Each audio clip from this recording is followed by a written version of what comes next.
வணக்கம். நம்ம தொடர்ந்து தமிழ் பாட்டு இருக்கோம். அதில் இன்றைய வகுப்பில் நம்ம தமிழ் இலக்கணத்தின் தொடர்ச்சியாக படம் பார் பதவியை வெல் அந்த சீரியஸில் இந்த படத்தை பார்த்து எளிமையான முறையில் இலக்கணத்தை கற்றுட்டு இருந்திருப்போம். அதை நம்ம ஸ்கூல் புக்கில் இருந்தும் நன்னூலோட இலக்கண நூலில் இருந்தும் நம்ம முன்னரே பதிவிட்ட காணொலியை தெளிவுரை இந்த வீடியோவில் பார்க்க போகிறோம். தொடக்கம் ஒரு திருக்குறளை கூறி தொடங்குறேன். இணைத்திற்பம் என்பது ஒருவன் மனத்திற்பம் மற்ற எல்லாம் பிற. இணைத்திற்பம் என்பது ஒருவன் மனத்திற்பம் மற்ற எல்லாம் பிற. இந்த குறளில் வள்ளுவர் என்ன சொல்றாருன்னா, ஒரு செயலை செம்மையாக முடிக்கும் திறமை என்பது ஒருவனது மன வலிமையே, பிற வலிமைகள் எல்லாம் சிறந்த வலிமைகள் ஆகா. இது யாருக்கு பொருந்ததோ இல்லையோ, காம்படிட்டிவ் எக்ஸாம் போட்டித் தேர்வுகளுக்கு படிக்கிற நமக்கு நல்லா இது பொருந்தும். வினைத்திற்பம் ஒரு செயலை நமக்கு செய்யறதுக்கான முழு திறமை, காலம், கருவி, இடம், பொருள் எல்லாம் அமைந்திருந்தாலும் நம்மளோட மனத்திறமையானது சரிவர அமைந்திருந்தால் மட்டுமே அந்த செயலை நாம் முழுமையாக வெற்றி அடைய முடியும் என்பதை இக்குறள் விளக்குவதாக இருக்கிறது. அடுத்து டைரக்டா நம்ம கிளாஸ் பார்க்கலாம். இன்றைக்கான வகுப்பு நம்ம நேற்றைய காணொலியில பார்த்திருந்தோம். தமிழ் இலக்கணம், தமிழ் இலக்கிய இலக்கணமாக பிரிக்கப்பட்டிருக்கு. இலக்கணம் 5 வகையா பிரிக்கப்பட்டிருக்கு அப்படின்னு பார்த்தோம். அதை நம்ம நன்னூல்ல இருந்தும் ஸ்கூல் புக் சோர்சஸ்ல இன்னைக்கு வீடியோவை பார்ப்போம். நன்னூல் எழுத்ததிகாரத்துல நன்னூல் புத்தகமானது எழுத்ததிகாரம் சொல்லதிகாரம் 2ஆ பிரிச்சிருக்காங்க அப்படின்னு நம்ம நேற்றைய காணொலியே பார்த்தோம். அந்த காணொலி பார்க்காதவங்க இந்த வீடியோ நான் ஆட் பண்றேன், அதில் பாருங்க. ஏன்னா நம்ம சேனல்ல இருக்கு, போய் பார்த்துக்கோங்க. முதல்ல எழுத்து இன்னது என்பது அதன் வகையும். எழுத்துனா என்ன, அதோட வகை என்ன அப்படிங்கிறது முதல் நூற்பா 58வது நூற்பா கூறுது. மொழி முதற் காரணம் அணுத்திரளொலி. எழுத்து அது முதல் சார்பென இருவகைத்தே. மொழிக்கு முதலாக அமைவது எழுத்து. அந்த எழுத்து முதல் சார்பு என 2 வகையாக பிரிக்கப்படுது தமிழ்ல அப்படிங்கிறது இந்த முதல் நன்னூல் நூற்பா. அடுத்தபடியாக முதல் எழுத்தின் விரி. விரினா தொகை, விரி அப்படின்னு தமிழ் இலக்கணத்தில் இருக்கு. தொகைனா மறைத்து கூறுதல், விரினா வெளிப்படையாக கூறுதல். முதல் எழுத்தை வெளிப்படையா என்ன அப்படிங்கிறது சொல்றது முதல் எழுத்தின் விரி. உயிரும் உடம்புமாம் 30 முதலே. இதை நம்ம நேற்று பார்த்தோம். உயிருக்கு உடம்பாய் அமையும் 30 எழுத்து முதல் எழுத்து. உயிரெழுத்து 12, உடம்புனா மெய்யெழுத்து 18 ஆகிய 30 எழுத்துமே முதல் எழுத்து ஆகும். அடுத்து நம்ம சார்பெழுத்தின் வகை. சார்பெழுத்தின் வகைங்கிறது நமக்கு சுருக்கமா கொடுத்துருப்பாங்க. சார்பெழுத்தின் விரியில நமக்கு தெளிவுரை கொடுத்துருப்பாங்க. நம்ம சார்பெழுத்தின் விரியை பார்க்கல, நம்ம அடுத்த காணொலியில் பார்க்கலாம். இருந்தாலும் இலக்கண வாரியா இதுல சார்பெழுத்தின் விரிக்கு என்ன கொடுத்துருக்காங்க அப்படிங்கிறத பார்த்துட்டு போயிடலாம். இப்ப சார்பெழுத்தின் வகை: உயிர்மை, ஆயுதம், உயிரளவு, ஒற்றளவு ஆக்கிய இ உ ஐ ஔ மக்கான். அதாவது உயிர்மை, ஆயுதம், உயிரளவடை, ஒற்றளவடை, குற்றியல் இகரம், அதான் ஆக்கிய இகரம், குற்றியல் உகரம், ஐகார குறுக்கம், ஔகார குறுக்கம், மகர குறுக்கம், ஆயுத குறுக்கம். இதை விளக்குவத இந்த சார்பெழுத்தின் வகைங்கிற 60வது நூற்பா அமைந்திருக்கிறது. இது இல்லாம கடைசியா தனிநிலை 10 சார்பெழுத்தாகும். தனிநிலைங்கிறது ஆயுத எழுத்து குறிக்கும். ஆயுத எழுத்துக்கு தனிநிலை, கேடயம், முக்கேனம், இந்த மாதிரி சில வார்த்தைகள் மாறுபடும் ஆயுத எழுத்து குறிக்கிறதுக்கு. அடுத்து சார்பெழுத்து விரி: உயிர்மை 208, உயராயுதம் 8, உயிர் அளவு 73, ஒற்றளவடை 6 ஆக்கும், இம்மூ பானேல், உகரம் 6 ஐகான் 3, ஔகான் 1, மக்கான் 3, ஆயுதம் 2 சார்பெழுத்து உருவிரி ஒன்றொலி 370 என்ப. இது சார்பெழுத்தோட விரியை கொடுத்துருக்காங்க. இதை நம்ம சார்பெழுத்து பார்க்கறப்ப பார்க்கலாம். உயிர்மை 216, முற்றாயுதம் 8 வகையா வரும், எந்தெந்த இடத்துல வரும், இந்த மாதிரி கொடுத்துருப்பாங்க. அதை நம்ம சார்பெழுத்து விரியை பார்க்கறப்ப பார்க்கலாம்.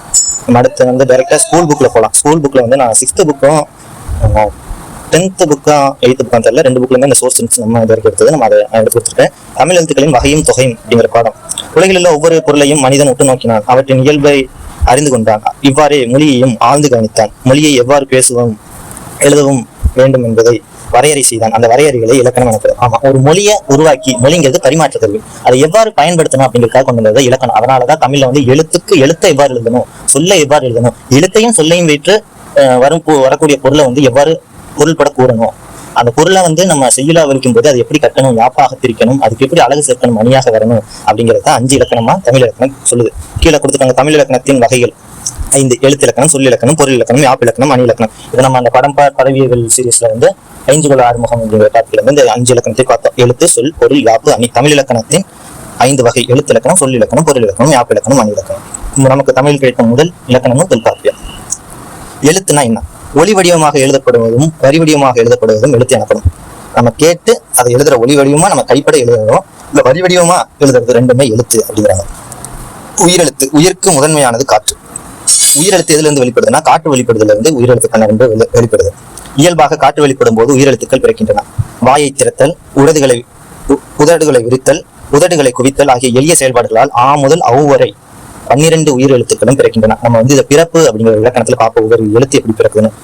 அப்படி இருக்கிறதா சொன்னேன். நம்ம ஆ முதல் அவ்வரை அகரம் ஆகாரம் இகரம் ஈகாரம் இப்படித்தான் நம்ம பயன்படுத்தணும். ஏன்னா தமிழ்ல வந்து எந்த சொல்லுமே எந்த ஒரு எழுத்துமே தனித்து இயங்கக்கூடாது. அகரம் ஆகாரம்னு கரம் காரம் கான், கானுங்கிறது வந்து இந்த வெளியில்தான் குறிக்கும். ஐகான் அவுகான்ங்கிற மாதிரி இடத்துல பயன்படுத்தாங்க. உயிரெழுத்து 12. உயிரெழுத்து 12ல 5 குறுகிய ஒலிக்கக்கூடியன, 7 நீண்டு ஒலிக்கக்கூடியன. இதை நம்ம நேற்று பார்த்தோம். ஆ இ உ ஏ ஓ குறுகிய ஒலிக்க ஓசையை கொண்டது. ஆ இ உ ஏ ஐ ஓ ஔ நீண்ட ஓசையை கொண்டது. அடுத்து நம்ம பார்க்கும்போது இந்த குறுகிய ஒலிக்கும் நீண்ட ஒலிக்கும் தான் நமக்கு வீட்டில் கொடுத்துருக்காங்க. ஒவ்வொரு எழுத்தும் உச்சரிக்கும் கால அளவு உண்டு. எழுத்தை உச்சரிக்க எடுத்துக்கொள்ளும் கால அளவை கொண்டு குரில் நெடிகள் என வகைப்படுத்துகிறோம். மாத்திரை, இதை நம்ம நேரத்தை பார்த்த மாத்திரை என்னன்னு, கண்ணிமைக்கவோ இல்ல கையை நொடிக்கவோ எடுத்துக்கொண்டும் நேரமே மாத்திரை எனப்படும். மாத்திரை என்பது இங்கு கால அளவை குறிக்கிறது. ஒரு மாத்திரை என்பது ஒரு முறை கண் இமைக்கவோ ஒரு முறை கை நொடிக்கவோ ஆகும் கால அளவாகும். குறில் எழுத்தை ஒலிக்கும் கால அளவு ஒரு மாத்திரை, நெடில் எழுத்தை ஒலிக்கும் கால அளவு 2 மாத்திரை, மெய் எழுத்துக்கும் ஆயுத எழுத்துக்கும் அரை மாத்திரை அளவு. அடுத்து நம்ம பார்க்க போறது மெய்யெழுத்துக்கள். மெய்யை என்பது உடம்பு என பொருள்படும்.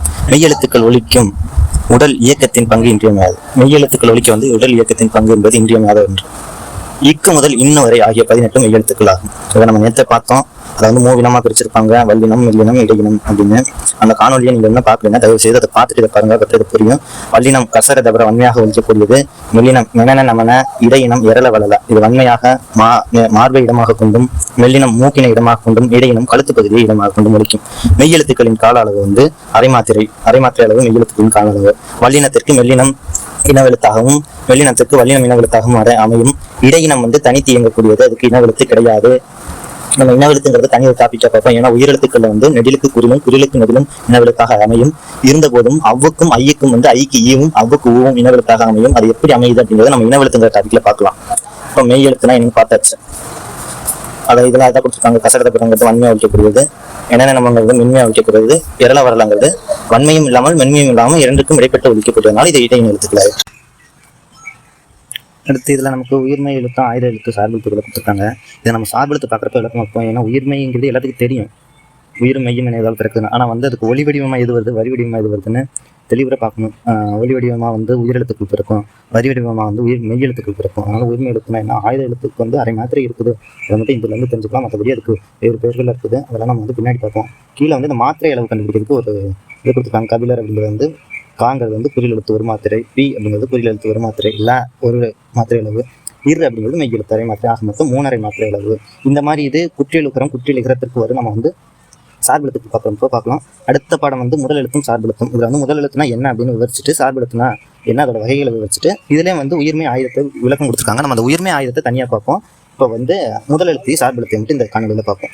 எழுத்து 2 வகைப்படும். முதல் எழுத்து சார்பெழுத்துக்கள். முதல் எழுத்துக்கள் உயிரெழுத்துக்கள் 12, மெய் எழுத்துக்கள் 18 ஆகிய 30 எழுத்துக்கள் முதல் எழுத்துக்கள் ஆகும். பிற எழுத்துக்கள் தோன்றுவதற்கும் இயங்குவதற்கும் முதற் காரணமாக இவை இருக்கின்றன.